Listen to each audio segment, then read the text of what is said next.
Hey guys and girls, I'm back with Steins Gate. We're on episode 23 now. The last episode had one hell of a weird cliffhanger, huh? So the credits were rolling, it wasn't the credit song, it was just an OST running. And then suddenly the ending started glitching out and then you started hearing some keyboard typing ASMR and then Daru suddenly just started talking over the ending. Like, who is this? And then suddenly Suzuha just randomly showed up again at the end there, saying to Okabe that the end is still gonna come. World War III is still gonna happen. And CERN is still gonna be the overlord tyrant taking over the world in the year 2036. So yeah, that was very confusing because I thought deleting the email off of CERN's database and not having invented the time machine or tripping them into alerting to knowing that Okabe was making time machine experiments in the first place would have prevented CERN from ever acquiring the technology, right? To make time machines in the future or something like that in order for them to then use it to then time travel back into the past and then reconstruct a utopian society or dystopian society or whatever the heck they said. Right, so since Okabe undid all of that, CERN shouldn't be able to exist in their tyrannical form anymore. But that's not the case. It seems like the end is still going to inevitably happen. So I don't know what that's all about, but guess we're going to find out this episode, alright? So in 3, 2, 1, let's go.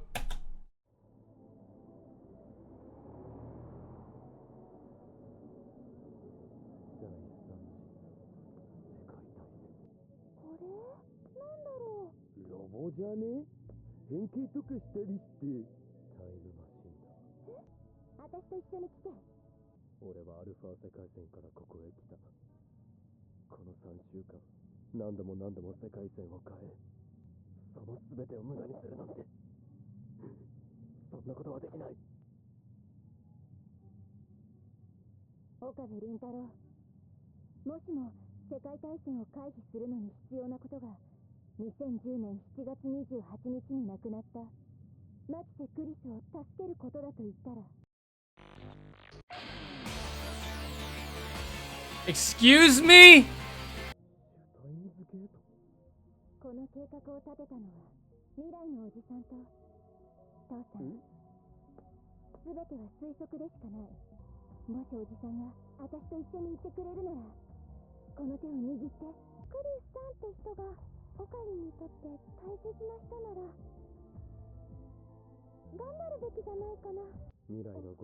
I don't care about the 5.7 billion people in the future. But I do care about Ilya.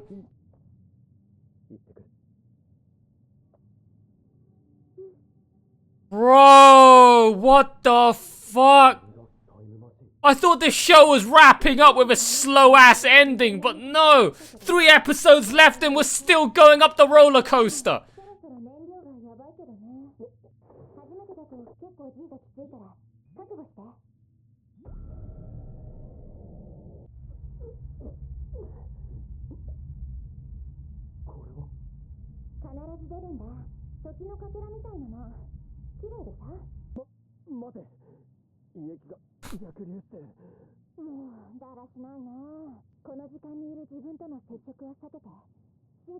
And at all costs, okay, whatever you do, do not sleep with your own grandma.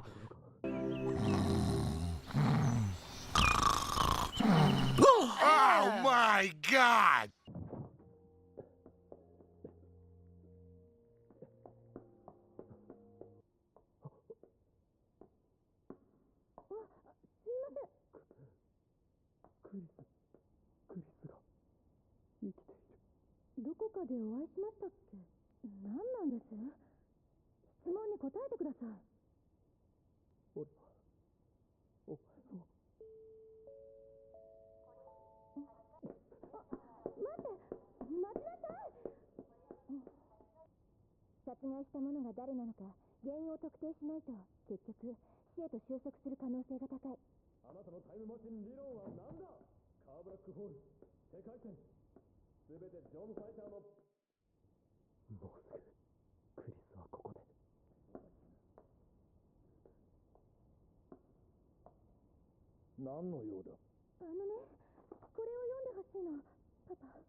追放されたのではない。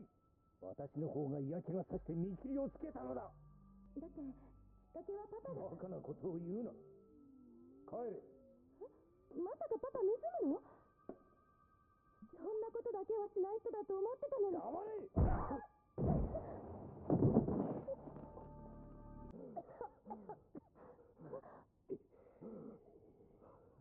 お前さっきの貴様ら示し合わせて私の What the fuck?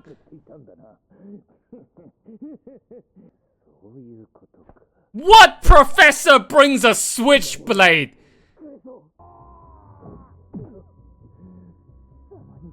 何がわかる。私の気持ちが、私のこの屈辱が、地獄が。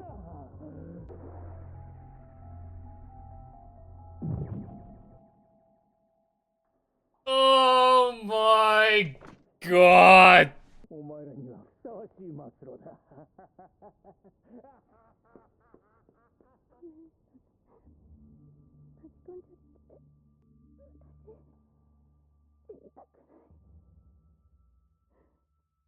見たくない。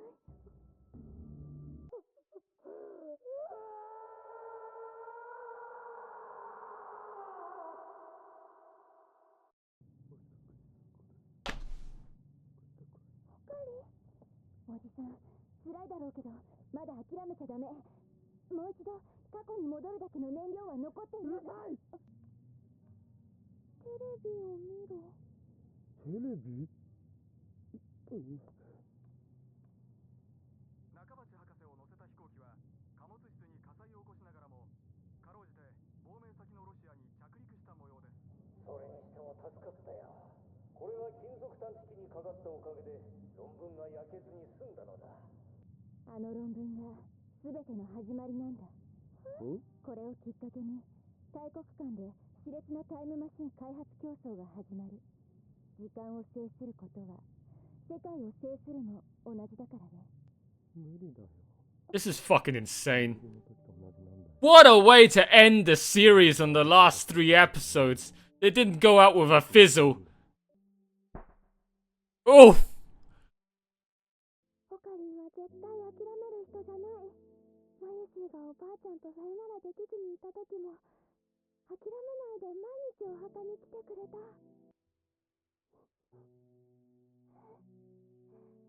7月28日にムービーメールが来ていたはず。騙してごめん。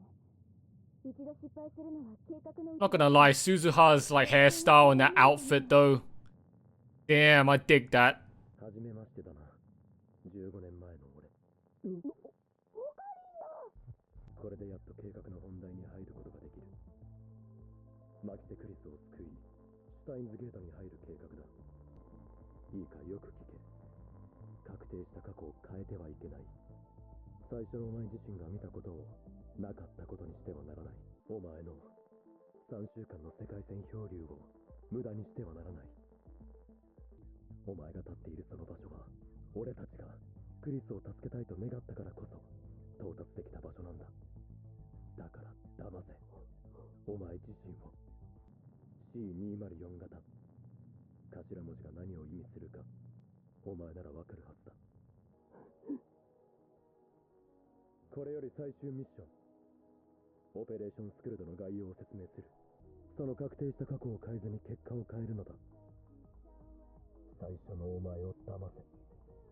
世界を騙せ。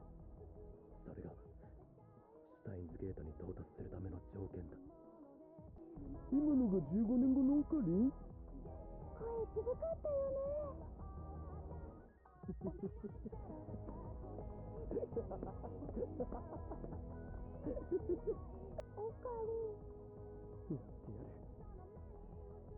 それがスタインズゲートの選択というのならばな。おう、いつものオカリンに戻った。世界はこの俺の手の中にある。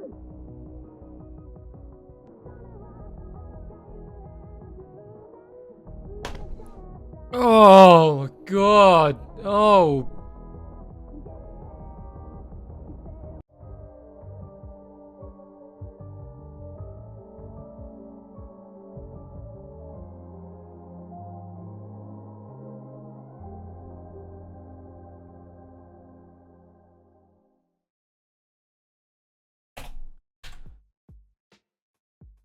Oh. Wow. I'm sorry I didn't say anything for like the last like half the episode, guys, but oh man. Wow. Holy crap. I take back what I said. Alright, I think a couple of episodes ago. I take back what I said about this show being just an 8 out of 10. I take back what I said about, it's just a okay, random assortment of characters doing random ass things throughout this whole show. And, I'm not too sentimentally attached to all of them like, maybe a lot of you guys are out there, and I just don't feel as much as I cared about all of these guys and their interactions, okay, as much as you guys probably would have. And all of that stuff I said, remember all of that stuff I said previously about Steins Gate? I take it all back. I wasn't expecting the last 3 to 4 episodes of this show to go in this direction. Like, ever since we got back to the original world line, and they got back to the IBM computer, and all Okabe had left in his dilemma was, should he go back to the original timeline, or should he stay here? Who does he save?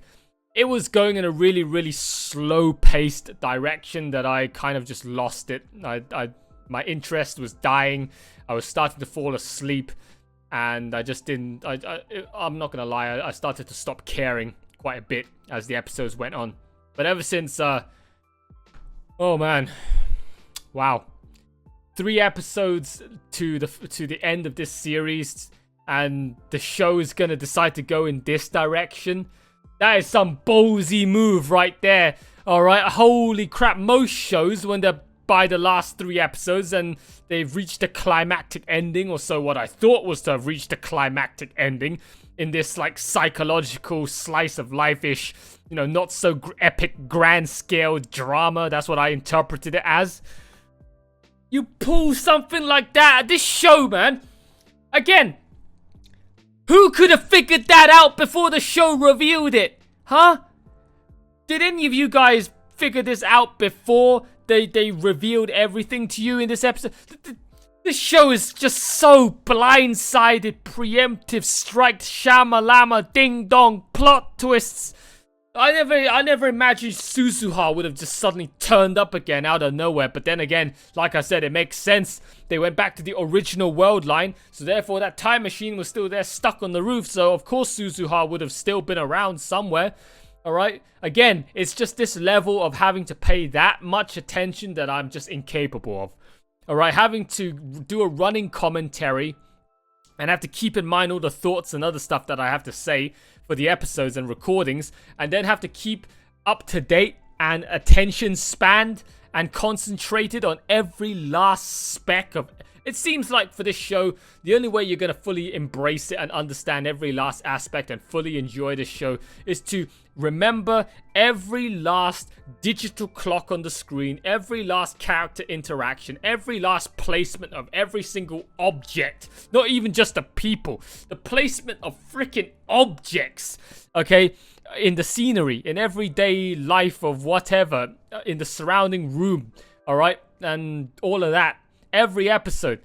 And you need to think outside the box. You need to piece together every last speck and scrap of dialogue. That's too galaxy brain for me. I mean, I could have probably done it if I watched this by myself in an intimate dark room, fully immersed in my free time, not doing it as part of a reaction series, but doing it while having to do running commentary and use up a good 30% of my CPU load. Okay, and not having it pay attention to the episode. There's only so much I can grab, and so much the rest of you guys have to fill in for me. I can't grab all of this myself from a first time watch. Like, Kurisu getting stabbed by her dad? I knew, like, she said that her dad hated her, and or they had a bad relationship, and her dad is very jealous of her daughter's success and whatnot. I wasn't expecting him to fucking stab her. Or at least, before Okabe tried to meddle around with the whole thing, and probably he ended up being the one to stab her instead. I don't know whether the original stabbing was because, the space-time continuum and all of this time traveling, all of the world lines and all of the alternate realities all mingle up and meld into one single reality.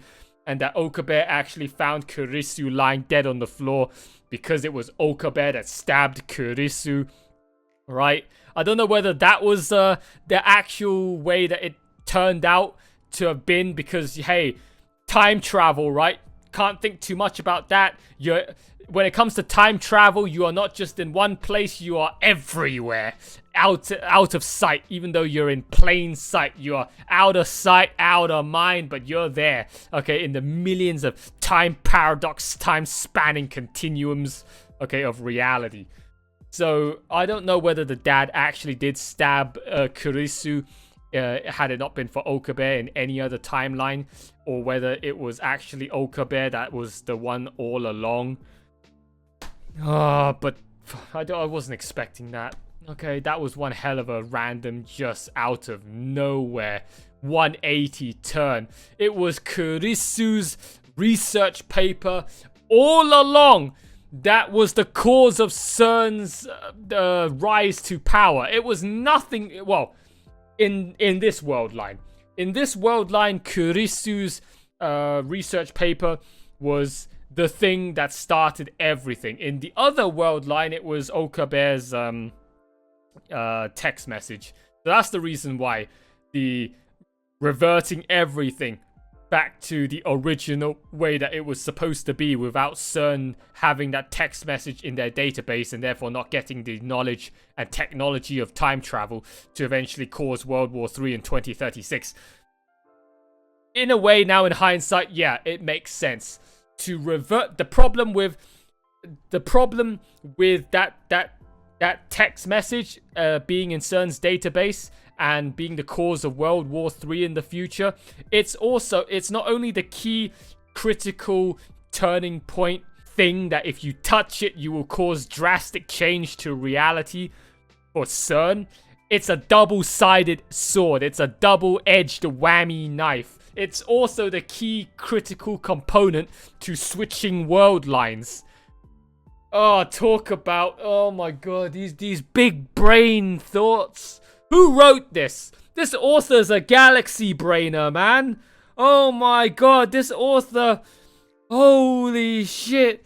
So that text message was the key critical component to altering not only the reality of that world line, but changing world lines itself. So the problem there was that, yeah, sure, Okabe changed the reality of the world line that he was in, but by changing that text message, it also changed the world line. So yeah, sure, the CERN never had the text message ever again and couldn't get the time machine technology in that world line to stop World War III, but by getting rid of that text message from the database, they just switched world lines altogether, and therefore anything that happened in that world line is redundant. It doesn't mean anything. You're now in a completely alternate reality where it doesn't have to be the text message, okay, to cause World War III. This is now a completely alternate sandbox environment, and now it's Kurisu's research paper that is the sole cause. So, in a way, everything, like, even Okabe had to tell himself, had to give himself the heads up. Don't think that everything that you did in that other world was a waste of time. Because that's what I would have thought. Oh my god, everything that happened in that other reality, the moment he switched back to his original world line, everything in that alternate timeline is there in its own closed off, self-contained experimental environment. Self-contained, you know, just bubble, right? It means nothing to this other alternate reality that he's in now. So in a way, yeah, if you want to be pessimistic about it, everything that he did in that world line now means absolutely nothing. It could be seen as a waste of time because it doesn't affect literally anything that goes on in this other world where everything works completely differently. Oh, just, I don't know what to say, guys.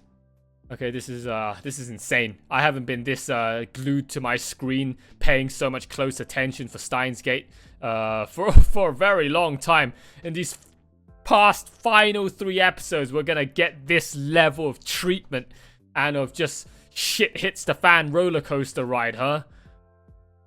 Wow. Wow. Incredible.